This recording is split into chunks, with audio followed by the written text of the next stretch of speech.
I must have Egusi.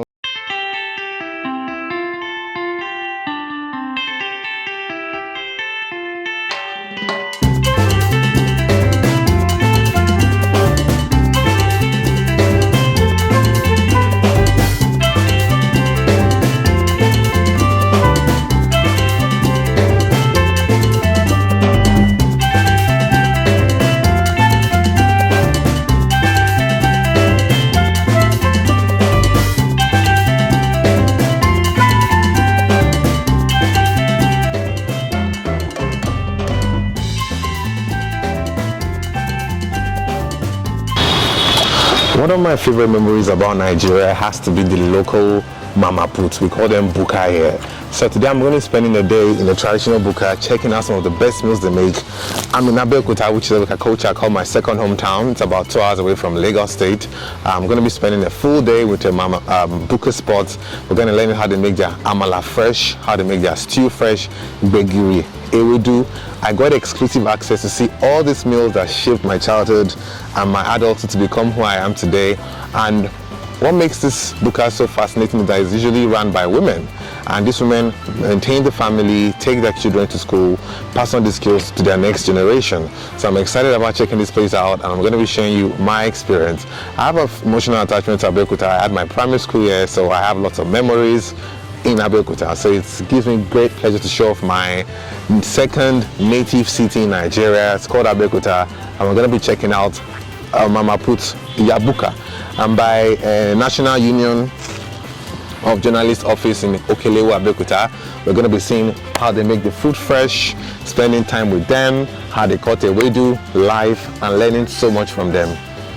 So they speak in Yoruba language, but I'll try my best to interpret for you guys so you can understand what's going on. So these are some of the local herbs that the people normally take. It serves different functions, from headache to even libido to malaria. It's believed to cure different types of illnesses, and it is stuck with the people. I used to take it as a child. Agbo is usually bitter, but it's believed to work faster than the conventional Western chemical-based medicine. So the bukas also serve as a warehouse. You can see they stock water, Fanta, native gin. This is just giving me back all my childhood memories of being a young child and running around the streets of Abeokuta. And here's another main entry point for the people. This is actually, it's called the Weiroyin Food Canteen. It's a legendary and popular spot in the city of Abeokuta. And to be honest with you, I'm having a great time right now. You have no idea, because so many memories. Here they are. What we're doing is Ewedu. I'm going to be peeling off the leaves myself. Okay. So Ewedu is a popular drawy soup in this part of Nigeria, and it starts by them peeling off the leaves from the tree.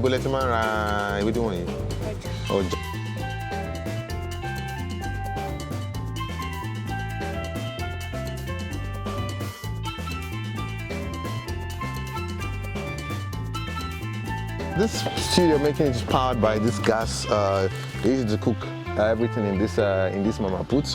You can see dry fish here. We call it ejagigbe. That's the local name for it. Okay, so they'll use the tomatoes to make stew with beef.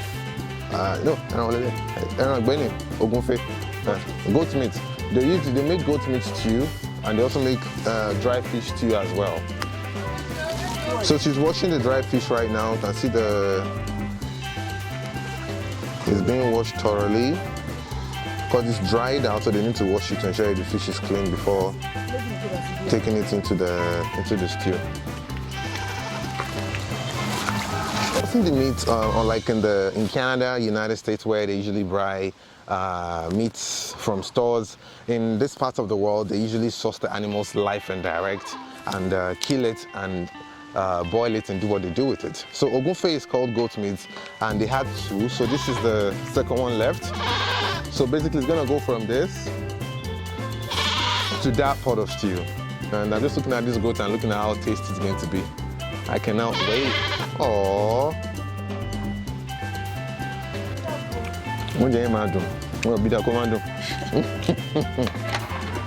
Top-notch quality.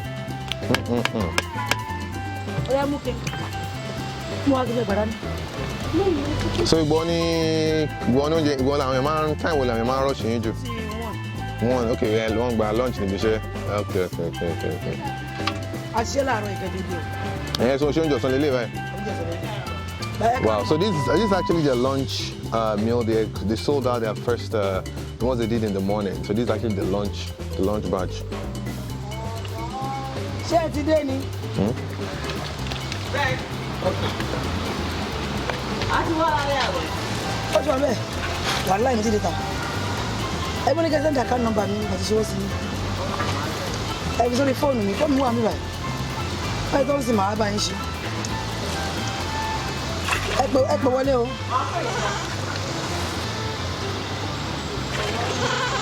So the next food they're making is called Egusi. It's a popular food eaten across West Africa. They're called melon seeds in English. It's basically, they're going to be grinded and mixed with water. Then afterwards, seasonings are put inside, and then for some people they put bitter leaves. Some people just like to have it raw. And that's what I'm cooking. I'm going to help to put some dry fish in the food as well. So I'm pretty sure it's going to taste amazing, because anything I cook tastes nice. Okay, Iru. Egusi. Okay. Oh yeah. Egusi, I you know sabi egusi again. You really don't know that. Egusi kò ní fún wa. Ya gbọ́dọ̀ kan kan le ru. Ma fi egusi sí báyìí. Ere ko jẹ ugu ni o. Ba ko ṣe egusi oni ugu ni. Ó ti ní bá ma ń ṣe. Okay. Agbodo le ya tu kan ri. Ṣé máa jù sílẹ̀? Ṣé máa fi sílẹ̀? No, okay, mo fẹ́ jẹ. Ṣé lè máa tó ògbé lè rẹ̀? Ṣé n fi mélòó ni kí n fi sílẹ̀? Ó gbẹ.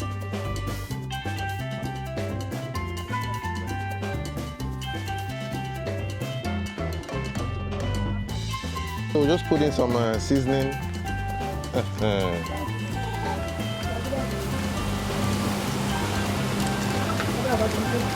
Let me call Johnny. So I think I'll come out nice.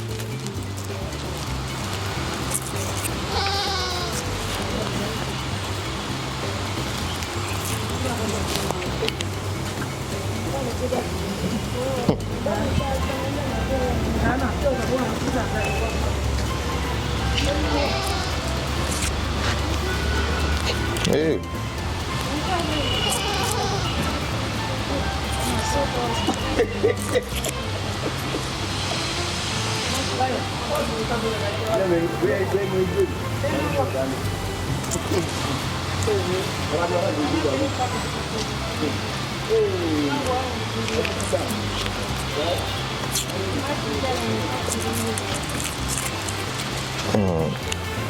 Mama, ẹ kàn jábọ́ sílẹ̀ ńlẹ̀ o. Bẹ́ẹ̀ni. N ti bò. Okay.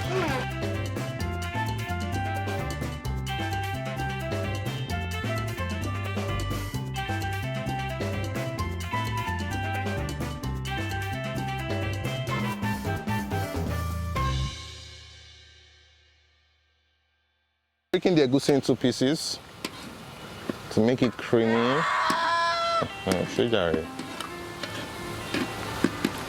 You will go for it. Okay.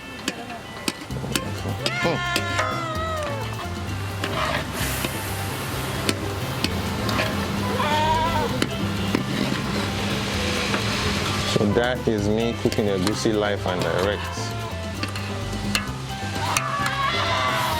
I'm looking for if there's any big bowl inside it I can. I will let you know. Okay.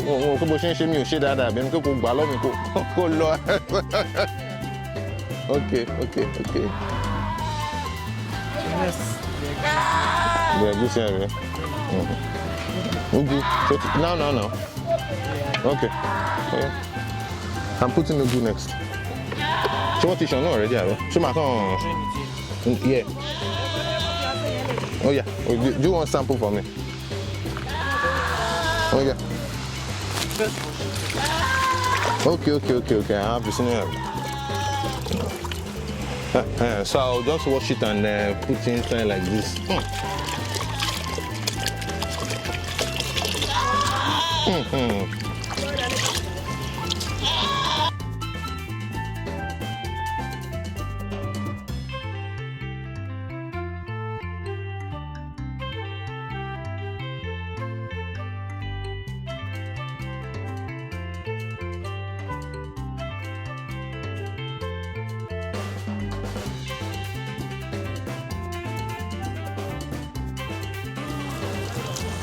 And then can I just pour the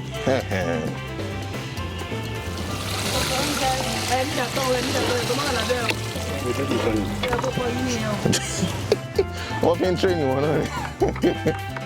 So this is like this. Okay. Oh, okay. Sorry. Say back. Okay. Okay, from putting the dry salt, grinding the melon leaf and putting ugu leaf and washing it directly. And this is my amazing trainer here that's been teaching me scopes. So how long will this one go for now? And it's ready. Oh, okay. So you don't put goat meat. When do you put that one? Or when do you put the chicken or plain? Okay, so you okay, I get what you mean. But I think you wanted to put the goat meat inside. When will you put it? Egusi is boiling. Okay. That's all right. Tí o kì í gbomi ni. Bọ́ọ̀lù ẹ̀ṣẹ̀ máa ń bọ̀. A máa ń mọ àwọn tó máa ń gbomi, wọ́n máa green. Àwọn tó bá yẹ́lò báyìí wọ́n kì í gbomi. Ẹ jẹun yẹ́lò yẹn. Wọ́n kì í ṣe ìtàn ṣe yẹn. Okay. Tó bá ní kọ́lọ̀ wúkú yìí tó máa ń gbomi. Mo ṣẹ̀ṣẹ̀ mọ̀ yẹn for the first time. Yeah. Oh. So the next thing we're making is ewedu soup, and ewedu soup is a lot more quicker to cook than egusi or stew. So it's pretty much basic. Put some flavors in. I'll show you guys how I make it. Àwa ní sùúrù fún ó máa hó. Dábàá lọ bomi wá. A máa ní sùúrù fún máa hó. Bí ìṣẹ́jú mélòó? Bá ti hó yàyàyà, àwa ṣe wédú sí. Okay, so they're putting the leaf that was peeled out in the morning when we came. It's going to be put in this bucket of water as this thing boils, as the salt boils.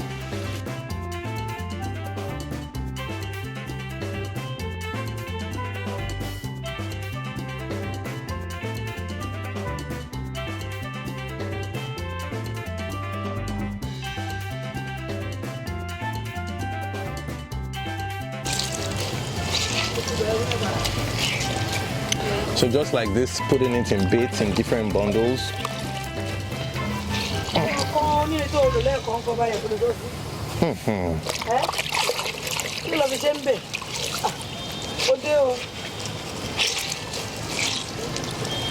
It's like just like that.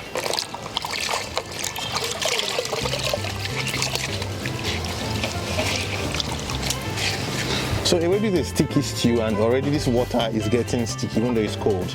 Okay.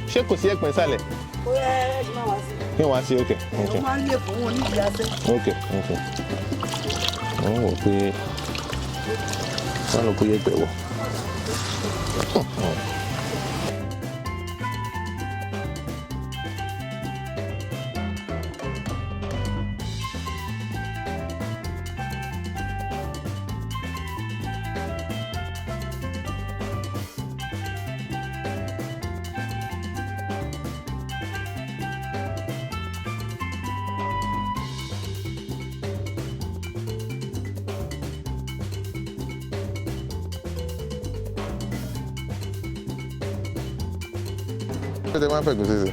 Àwọn mi máa ń like egusi nínú. Okay.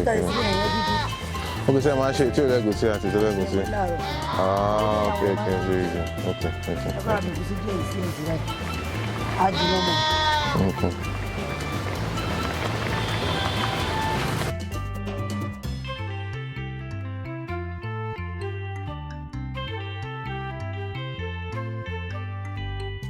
Get until the leaf becomes much more drawy. kò tí ready ni. Okay. Okay, so that my easy láti kíni nípò lára. Máa jẹ. Okay, ẹ jẹ́ orí tí mo ṣe. Okay. Wá fi taste. Báwo ló ti ṣe dáadáa?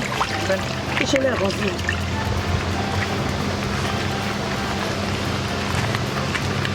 Ghana.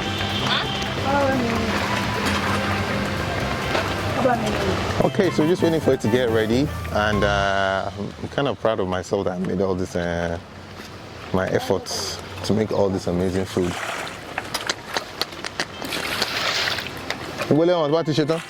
Slow. I'm trying to. I guess I will.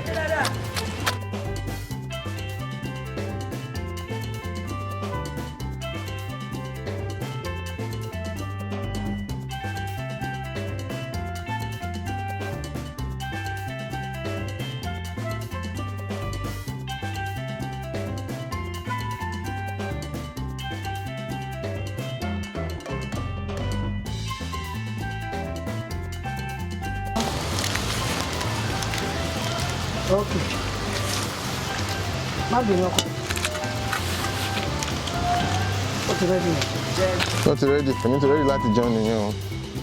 Àmàlà ewédú àtomi ọbẹ̀ pẹ̀lú ẹran.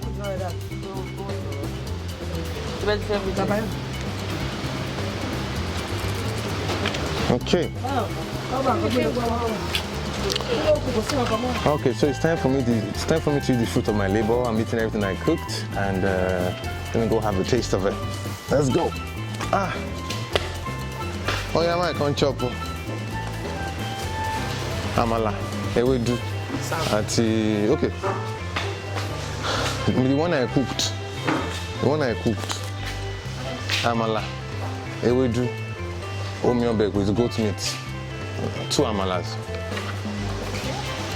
Then cold Coke to step it down.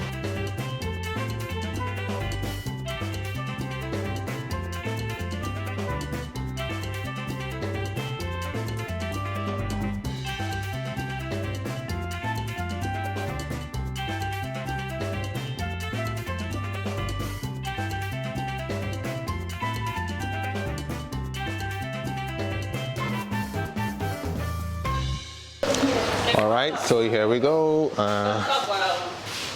Let's go have my seats here. You want me to show one? Okay.